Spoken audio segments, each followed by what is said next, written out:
বেকার ছেলেকে বিয়ে করতে চান কোটিপতি তানিয়া, এমনকি স্বামীকে বসিয়ে খাওয়াবেন সারা জীবন। ভারতের গোয়ালিয়রের তরুণ উদ্যোক্তা ও social media influencer Tania Mittal এবার বলিউড অভিনেতা সালমান খানের জনপ্রিয় রিয়েলিটি শো বিগ বস 19-এ অংশ নিয়ে নতুন করে শিরোনামে এলেন। বিস্তারিত থাকছে ডেস্ক রিপোর্টে।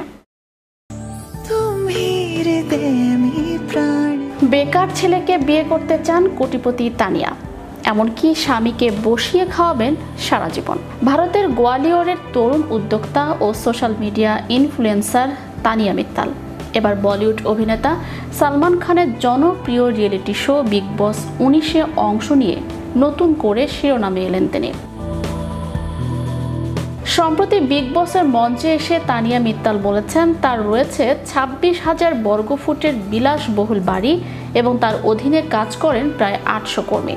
তবে সম্পদ নয়, আলোচনার কেন্দ্রবিন্দুতে তার একটি পুরনো সাক্ষাৎকার, যেখানে তিনি জানিয়েছিলেন মনের মতো মানুষ পেলে বেকার পুরুষকেও বিয়ে করতে আপত্তি নেই তার, এমনকি স্বামীকে রান্না করে খাওয়াতে কিংবা তার পা ছুঁয়ে প্রণাম করতেও রাজি তিনি।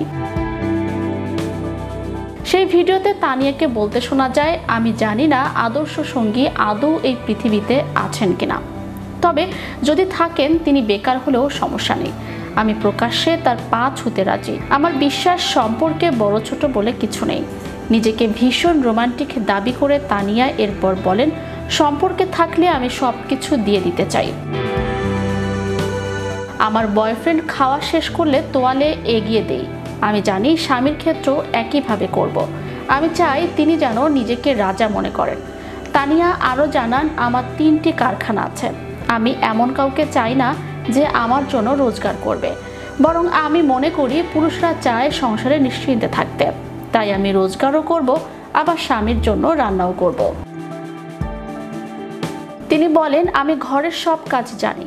আমার মতে নারীবাদের নামে আমরা স্বামীদের ছাপিয়ে যেতে শুরু করছি, যা একদমই ঠিক নয়। দেবী সীতাও তো ভগবান রামের চরণ ছুঁয়েছিলেন।